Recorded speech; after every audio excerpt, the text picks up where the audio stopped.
Hello aspirants. So இன்றைக்கி வந்துட்டு calculation வந்து எப்படி வந்து மார்க் வந்து கேல்குலேட் பண்ணுவாங்க அப்படிங்கிறத பற்றி பார்க்கலாம். ஸோ அதுக்கு முன்னாடி வந்துட்டு எல்லாருமே நல்லா எக்ஸாம் பண்ணியிருப்பீங்கன்னு நம்புகிறேன். ஒரு சில சின்ன சின்ன விஷயம் விட்டுறதுக்காண்டி ஃபீல் பண்ணிகிட்டு இருக்காதீங்க உட்காந்து. ஸோ நெக்ஸ்ட்டு வந்து எக்ஸாமுக்கு ப்ரிப்ரேஷன் எல்லாருமே பண்ணிக்கிட்டு இருப்பீங்க. கண்டிப்பாக எல்லாருமே கவர்மெண்ட் எக்ஸாம் ஆஸ்பிரன்ஸாக தான் இருப்பீங்க. ஸோ அதில் வந்துட்டு ஃபோக்கஸ் பண்ணுங்கள். இது வந்து இப்போது ரிசல்ட்டு பற்றினா இப்போது சம்டைம்ஸ் வந்து 2 மந்த்ஸில் ரிசல்ட் வரலாம். சம்டைம்ஸ் அதுக்கு முன்னக்கிட்டி கூட வரலாம், லேட்டாக கூட வரலாம். ஏன்னா எலெக்ஷன் வரப்போகிறதுனால ரிசல்ட் டேட் கன்ஃபார்மாக தெரியல அப்படிங்கிற மாதிரி சில பேர் சொல்கிறாங்க. பட் எப்போவுமே நம்மளுக்கு வந்து 2 மந்த்ஸில் வந்துடும். அந்த கணக்குப்படி பார்த்தா மே 10க்குள்ளே எப்படியும் வரணும். ஸோ அதில் வரும்னு எக்ஸ்பெக்ட் பண்ணுவோம். பட் நீங்கள் வந்து ரொம்ப நம்ம இந்த எக்ஸாம் நல்லா பண்ணலையா அப்படின்னு அதை பற்றி ஒரி பண்ணாமல் எல்லாருமே கன்ஃபார்ம் வந்து நல்லாவே எக்ஸாமுக்கு ப்ரிப்பேர் பண்ணிக்கிட்டு இருப்பீங்க. அதில் ஃபோக்கஸ் பண்ணுங்கள். ஏன்னா நம்ம வந்து இப்போ இதில் ஃபோக்கஸ் பண்ணி ஐயோ எப்படி ரிசல்ட் வரப்போகுதுன்னு இதிலே கொஞ்சம் டேஸை ஒரு 2-3 டேஸ் ஆர் 1 வீக் அப்படி வேஸ்ட் பண்ணி நம்ம இப்படி சின்ன சின்ன மிஸ்டேக் பண்ணியிருக்கக்கூடாது அப்படி சொல்லி வேஸ்ட் பண்ணி அதுக்கான டைமை வந்து நீங்கள் வந்து வேஸ்ட் பண்ணாதீங்க. அடுத்து வரக்கூடிய எக்ஸாமுக்கான டைமை வேஸ்ட் பண்ணாதீங்க. அதுக்குள்ளே ப்ரிப்பரேஷனில் இறங்கிடுங்க. ஸோ நானுமே பார்த்தா நான் வந்து Tamil junior and English senior எழுதினேன். ஸோ ரெண்டுலேயுமே ஒரு ப்ரொசீஜர் மிஸ்டேக் விட்டுட்டேன்.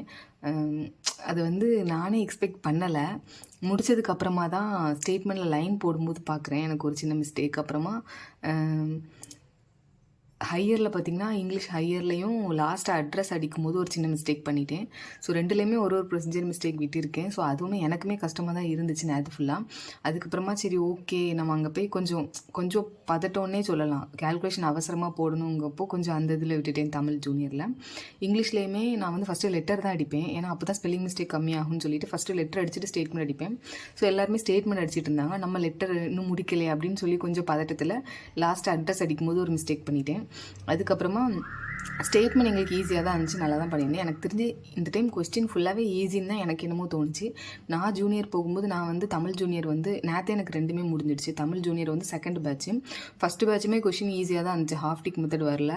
எனக்குமே வந்து ஹாஃப் டிக் மெத்தட் வரல. ரொம்ப ஈஸியாக இருந்துச்சு.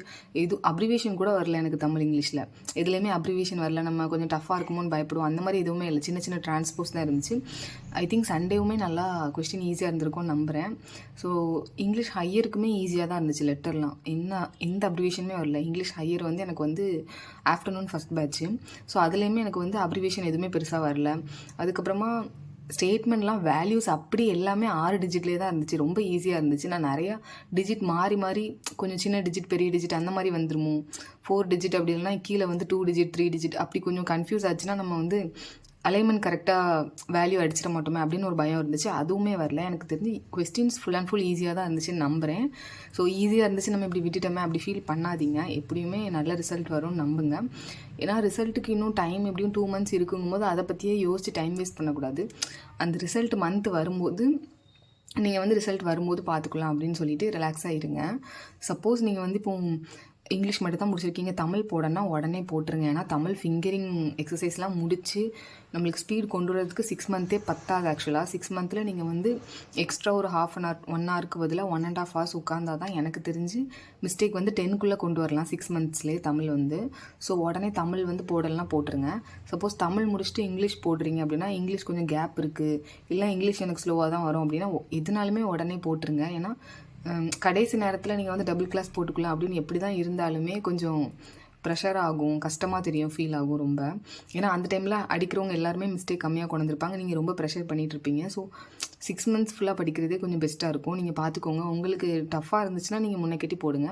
உங்களுக்கு ஈஸி அப்படின்னு தோணுச்சுன்னா நீங்கள் வந்து கொஞ்சம் லேட்டாகவே போட்டுக்கோங்க. பட் உங்களுக்கு எப்படி வரும்னு உங்களுக்கு தெரியும்.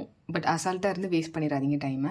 ஸோ இப்போ வந்து கேல்குலேஷன் எப்படி அவங்க வந்து போடுவாங்க அப்படிங்கிறது எனக்கு தெரிஞ்ச வரையில் நான் சொல்கிறேன். ஆஸ் அ ஸ்டூடெண்ட் தான் நானுமே. பட் நான் வந்து சீனியர்ஸ் அப்புறம் எங்கள் ஸ்டாஃப்ஸ் வந்து கொஞ்சம் உண்மையை சொல்லியிருப்பாங்களே, அதை வச்சு நான் வந்து சொல்கிறேன்.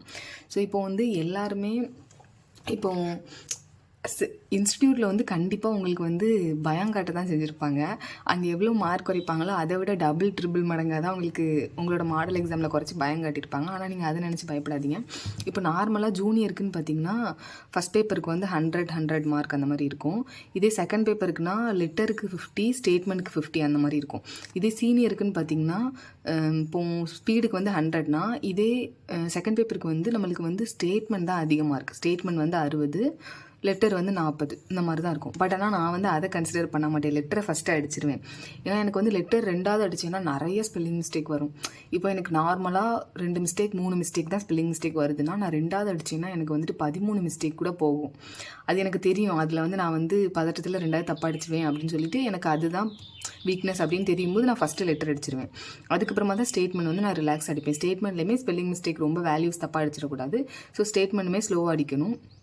ஸோ நான் 2வது ஸ்டேட்மெண்ட் அடிப்பேன்.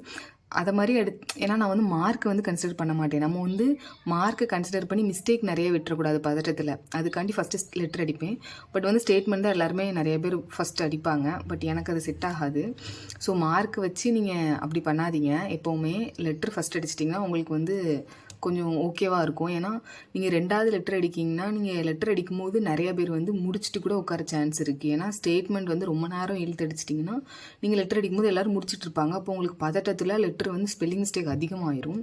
ஸோ அது ஒரு விஷயம். பட் மார்க் உங்களுக்கு தெரியலனா நான் வந்து இதில் சொல்கிறேன். இப்போ வந்து லெட்டருக்கு வந்து நம்மளுக்கு வந்து 40 தான். ஸ்டேட்மெண்ட்டுக்கு தான் வந்து ஹையருக்கு வந்து இந்த மாதிரி தான். இது வந்து ஸ்பீடுக்கு எல்லாத்துலேயுமே 100 வரும். இப்போ உங்களுக்கு உங்கள் கிளாஸில் எப்படி சொல்லியிருப்பாங்கன்னா, இப்போ ஒரு லைன் வந்து நீங்கள் ஸ்பீடில் மிஸ் பண்ணுறீங்கன்னா உங்களுக்கு வந்து 10 மார்க் போகும் அப்படி சொல்லுவாங்க. அப்புறம் ப்ரொசீஜர்னால் 10 மார்க் போகும். அப்புறம் ஒரு ஸ்பெல்லிங் மிஸ்டேக்னா 2 மார்க் போகும். இப்படி தான் எங்களுக்கும் சொன்னாங்க. பட் ஒரு ஸ்பெல்லிங் மிஸ்டேக் வந்து 1/2 மார்க் தான் போகும் ஆக்சுவலாக. அதே வந்து இப்போ ஒரே வேர்டில் ஒரு 4-5 ஸ்பெல்லிங் மிஸ்டேக்னு வச்சுக்கோங்களேன். இப்போ பாப்புலேஷன் இருக்குன்னா அதில் வந்து நீங்கள் 2-3 இடத்துல ஸ்பெல்லிங் மிஸ்டேக், அந்த ஒரு வேர்ட்லேயே 2-3 ஸ்பெல்லிங் மிஸ்டேக் விட்டுட்டீங்கன்னு வச்சுக்கோங்களேன். அந்த ஸ்பெல்லிங் மிஸ்டேக்கில் இப்போ உங்களுக்கு வந்து அது ஃபுல் வேர்டுக்குமே சேர்த்து 1 மார்க் இல்லைனா 1/2 மார்க் இந்த மாதிரி தான் கம்மி பண்ணுவாங்க. சம்டைம் நிறைய விட்டுருந்தீங்கன்னா 1 மார்க் கம்மி பண்ணுவாங்க. சம்டைம் 1-2 தான் விட்டுருக்கீங்கன்னா 1/2 மார்க் அந்த மாதிரி தான் எடுத்துப்பாங்க. ரொம்ப கம்மி பண்ண மாட்டாங்க. நீங்கள் அதை பற்றி ஒரி பண்ண வேண்டாம். அதே மாதிரி இப்போ வந்து லைனுக்குமே பார்த்தீங்கன்னா, இப்போ லைனுக்கு வந்து எங்களுக்கு 10 சொல்கிறாங்களா, அந்த மாதிரிலாம் சான்ஸ் இல்லை. 5 இல்லைனா 2.5 2 அந்த மாதிரி தான் இருக்க சான்ஸ் இருக்குது. எப்படி சொல்கிறேன்னா, இப்போ எனக்கு தெரிஞ்ச ஒரு சீனியரே வந்துட்டு அவங்க மொத்தமாகவே செகண்ட் பேப்பர்லாம் ஒரு 2-3 ஸ்பெல்லிங் மிஸ்டேக் தான் விட்டுருப்பாங்க. ஸ்பீடில் 2 லைன் மிஸ் பண்ணிட்டாங்க. ஸ்பெல்லிங் மிஸ்டேக் 2 தான் விட்டுருக்காங்க. ஸோ அவங்க வந்து டிஸ்டிங்ஷன் எடுத்தாங்க. ஸோ டிஸ்டிங்ஷன் எடுத்திருக்காங்கன்னா அப்போ மேக்ஸிமம் ஒரு 5 மார்க் இல்லைனா 2.5 அந்த மாதிரி தான் லெஸ் பண்ண சான்ஸ் இருக்குது. ஏன்னா டிஸ்டிங்ஷனாக எப்படியும் 80-85 எடுத்தால் தான் டிஸ்டிங்ஷன் வரும். ஸோ அவங்களுக்கு வந்து இந்த 2 லைனுக்குமே இப்போ 5 குறைச்சிருந்தாங்கன்னா 10 போயிருக்கும். அது போக ஸ்பெல்லிங் மிஸ்டேக் ஒரு 5 போயிருக்கும். அந்த மாதிரிலாம் பார்த்தோம்னாலே கண்டிப்பாக ஒரு 5 மார்க் தான் குறைக்க சான்ஸ் இருக்குது. அதுவுமே சம்டைம்ஸ் தான். சம்டைம் வந்து கால்குலேஷன் அவங்க வேறு மாதிரி போட்டாங்கன்னா, வேர்ட்ஸ்க்கு இல்லை லெட்டர்ஸ்க்குன்னு எப்படியா வேறு கால்குலேஷன் போட்டாங்கன்னா ஒரு 2 மார்க் அந்த மாதிரி கம்மியாக தான் குறைக்க சான்ஸ் இருக்குது. ஆனால் இன்னொன்று விஷயம் என்னென்னா, நீங்கள் வந்து ஸ்பெல்லிங் மிஸ்டேக் ரொம்ப கம்மியாக வச்சு நீங்கள் லைன் மிஸ் பண்ணியிருந்தீங்கன்னா கண்டிப்பாக வந்து நீங்கள் வந்து பாஸ் ஆக சான்ஸ் இருக்குது. இப்போ எப்படின்னா ஸ்பெல்லிங் மிஸ்டேக் மொத்தமே ஒரு 5க்குள்ளே தான் வரணும். லைன் வந்து 5 லைனே மிஸ் ஆனாலும் ஸ்பெல்லிங் மிஸ்டேக் வந்து ஒரு 5க்குள்ளே இருந்துச்சுன்னா நீங்கள் வந்து கன்ஃபார்ம் பாஸ் ஆகிடலாம். அந்த மாதிரி சான்ஸ் இருக்குது. இதே நீங்கள் ஸ்பெல்லிங் மிஸ்டேக்கும் வந்து ரொம்ப அதிகமாக 30, 35, 40, 45 அந்த மாதிரிலாம் வச்சுட்டு நீங்கள் லைனுமே ஒரு 4-5 இந்த மாதிரிலாம் மிஸ் பண்ணிட்டீங்கன்னா கொஞ்சம் வந்து கஷ்டம் தான். அது கால்குலேஷன் அவங்க பண்ணுறதை பொறுத்து இருக்குது. பட் நீங்கள் 2 லைன் 3 லைன் தான் மிஸ் பண்ணியிருக்கீங்க. ஸ்பெல்லிங் மிஸ்டேக் எனக்கு வந்து 10க்குள்ளே அந்த மாதிரி கம்மியாக தான் இருக்கும்னா நீங்கள் வந்து ஈஸியாக பாஸ் பண்ணிடலாம், பயப்படாதீங்க. அதே மாதிரி ப்ரொசீஜர் மிஸ்டேக் வந்து இப்போ ஸ்டேட்மெண்ட் லெட்டர்லாம் எங்கள் இன்ஸ்டியூட்லேயும் 10 மார்க் கம்மி பண்ணுவாங்க இப்படி தான் சொல்லுவாங்க. பட் ஆனால் அங்கே 10லாம் கம்மி பண்ண மாட்டாங்க, 5 தான் கம்மி பண்ணுவாங்க. ஆக்சுவலாக நான் வந்து என்னோட தமிழ் ஸ்டேட்மெண்ட்டில் வந்து நான் வந்து ஒரு மிஸ்டேக் விட்டுருந்தேன்.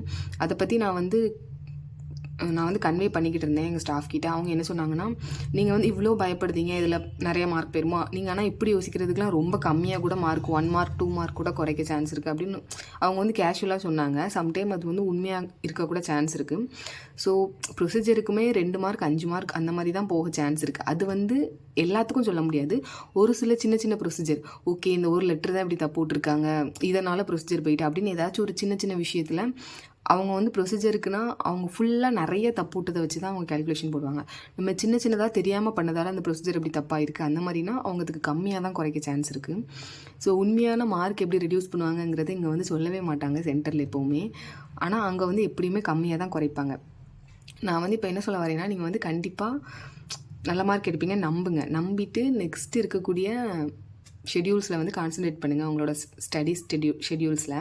ஸோ இப்போ வந்து நம்ம வந்து உங்களுக்கு ஆல்ரெடி தெரிஞ்சிருக்கும்னு நினைக்கிறேன். இப்போ வந்து இப்போது ஸ்பீடாக இருந்துச்சுன்னா 100க்கு 50 அந்த மாதிரி எடுத்தால் பாஸ் சொல்லுவாங்க. செகண்ட் பேப்பராக இருந்தாலுமே ரெண்டுமே சேர்த்து 50 அந்த மாதிரி எடுத்தால் பாஸ் சொல்லுவாங்க. பட் ஒரு சிலர் வந்து 40 கிட்டே எடுத்தால் பாஸ் அந்த மாதிரி நான் லைட்டாக கேள்விப்பட்டேன். அது கன்ஃபார்மாக எனக்கு தெரியல. பட் 50 எடுத்தால் கன்ஃபார்ம் பாஸ் தான். ரெண்டுலேயுமே செகண்ட் பேப்பர் 100, ஃபஸ்ட் பேப்பர் நம்மளுக்கு 100, ரெண்டுலேயுமே 50 எடுத்துட்டாலே நம்ம பாஸ் தான். ஸோ ஒரி பண்ணாமல் நெக்ஸ்ட்டு ஸ்டடீஸில் வந்து கான்சன்ட்ரேட் பண்ணுங்கள். அப்புறம் நிறைய என்கிட்ட கொஸ்டின்ஸ் கேட்டிருந்தீங்க கமெண்ட் செக்ஷனில் வந்துட்டு. ஸோ நான் வந்து 1.5 டிக்கில் வச்சு அடிச்சிட்டேன். ஃபஸ்ட் பேப்பர் வந்து ஸ்பீடில் ஹையர் வந்து அதுக்கு வந்து எவ்வளோ மார்க் லெஸ் பண்ணுவாங்க அப்படிலாம் கேட்டிருந்தீங்க. ஸோ அதுக்கு வந்துட்டு கம்மியாக தான் லெஸ் பண்ணுவாங்க. பயப்படாமல் இருங்க. எப்படியுமே அதுக்கு ஒரு ப்ரொசீஜர் மார்க்குன்னு ஒரு 5 or 10க்குள்ளே தான் கம்மி பண்ணுவாங்க. ரொம்ப பண்ண மாட்டாங்க. சில பேர் பயம் காட்டியிருப்பாங்க அதுக்கு பண்ணுவாங்களோ அப்படின்னு சொல்லிட்டு. அப்படிலாம் இல்லை. அதுக்கப்புறமா ஒருத்தவங்க வந்து கேட்டிருந்தாங்க, பேப்பரை வந்து நான் வந்து மாற்றி கட்டிட்டேன், பின்னாடி வைக்கிறதுக்கு பதிலாக ஃப்ரண்ட் சைடில் வைக்கிறதுக்கு பதிலாக நான் வந்து பின்னாடி வச்சு கட்டிட்டேன் அப்படி சொன்னாங்க. அது வந்து கரெக்ஷனே பண்ண மாட்டாங்க. அப்படி தான் வந்து ஹாலில் வந்து சொல்லுவாங்க. ஹாலில் இல்லை, உங்ககிட்டேயும் சொல்லியிருப்பாங்க யாராச்சும். பட் சம்டைம் வந்து அதுக்கு மார்க்கை லெஸ் பண்ணிவிட்டு அதை கரெக்ஷன் பண்ணதுக்கும் ரொம்பவே சான்ஸ் இருக்குது. ஸோ ஒரி பண்ணாமல் இருங்க. அது எப்படி நீங்கள் அடித்ததை கரெக்ஷன் பண்ணாமல் இருப்பாங்க, அதெல்லாம் கரெக்ஷன் பண்ணிடுவாங்க அப்படின்னு சொல்லிட்டு எங்கள் ஸ்டாஃப் வந்து எங்ககிட்ட சொன்னாங்க நான் அந்த டவுட் கேட்கும்போது. ஸோ அதனால் நீங்கள் வந்து பெஸ்ட்டாகவே ஹோப் பண்ணுங்கள். கண்டிப்பாக கரெக்ஷன் பண்ணிடுவாங்க. மார்க் மட்டும் தான் வேணால் ப்ரொசீஜர் மார்க் கம்மியாக சான்ஸ் இருக்குது. ஸோ ஒரி பண்ணாமல் நெக்ஸ்ட்டு உங்களோட ஸ்டடியை பற்றி மட்டும் ஃபோக்கஸ் பண்ணுங்கள். ஓகே, இப்போ நேற்று வந்து எக்ஸாம் முடிஞ்சிருக்குன்னா இன்றைக்கி ஃபுல்லாக ஒரி பண்ணிக்கோங்க. அதை வந்து முடிச்சிருங்க. ஸோ இன்றைக்கி எக்ஸாம் எழுதுறீங்கன்னா நாளையோட அதுக்கப்புறம் 1 டேக்கு அப்புறமா நம்ம வந்து அடுத்தடுத்து நம்மளோட ஹார்ட் ஒர்க் போட ஆரம்பிக்கணும். ஸோ இது மட்டுமே நம்மளுக்கு வந்து ஃபுல் அண்ட் ஃபுல் வந்து நம்மளோட கோல் இல்லை. நம்மளோட கோல் வந்து பெருசு. நம்ம வந்து எக்ஸாம் கிராக் பண்ணணும். அதில் ஃபோக்கஸ் பண்ணுங்கள். கண்டிப்பாக பெஸ்ட்டே வந்து ரிசல்ட் வரும்னு நம்புவோம். ஸோ ரிசல்ட்டு எப்போ வரும்னு எனக்கு வந்து தெரியும் போது நான் கண்டிப்பாக உங்களுக்கு சொல்கிறேன். எனக்கு தெரிஞ்சு நான் வந்து கமெண்ட் செக்ஷனில் எல்லாருமே கேட்டிருந்த கொஸ்டின்ஸ்க்கு வந்து காமெண்ட்லேயே ரிப்ளை பண்ணிட்டேன்னு நம்புகிறேன். ஸோ என்ன டவுட்ஸ்னாலும் கமெண்ட் செக்ஷனில் கேளுங்க. நான் வந்து அதுக்கு கமெண்ட்ஸ்லேயே ரிப்ளை பண்ணிடுவேன். ஸோ ஓரளவு உங்களோட டவுட் கிளியர் பண்ணியிருப்பேன்னு நினைக்கிறேன். உங்கள் சென்டரில் என்னெல்லாம் மிஸ்டேக்கு எவ்வளோ மார்க் சொன்னாங்களோ அதுலேருந்து பாதி அல்லனா அந்த பாதியிலேருந்து பாதி மார்க் தான் அங்கே குறைப்பாங்க. இதுதான் மெயினான உண்மையான விஷயம். ஸோ அதனால் உங்கள் சென்டரில் பயம் காட்டினதை வச்சு பயந்துக்கிட்டே இருக்காதீங்க தயவு செஞ்சு. ஸோ அதுக்கப்புறமா என்னோடய இன்ஸ்டியூட்டில் வந்து அது மாதிரி நிறைய இடத்துல நான் கேள்விப்பட்டது வந்து ஸ்பீடு வந்து 10 to 17 தான் வச்சு அடிப்பாங்க ஸ்கேல். 10 to 70.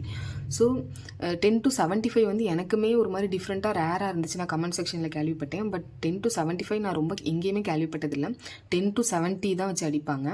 ஸோ நீங்கள் வந்து நல்லாவே உங்களோட சென்டரில் வந்து அதை வந்து கிளாரிஃபை பண்ணிக்கோங்க. பட் எனக்கு அது புதுசாக இருந்துச்சு கேட்கும்போது. ஏன்னா ஸ்டேட்மெண்ட் மட்டும்தான் 75, மிச்சம் எல்லாமே 70 தான். அது போக நம்மளுக்கு அந்த டிக்கு மட்டும் மாறும். பட் இது 75 ஸ்பீட் 75ங்கிறது எனக்கு ரொம்பவே டிஃப்ரெண்ட்டாக இருந்துச்சு.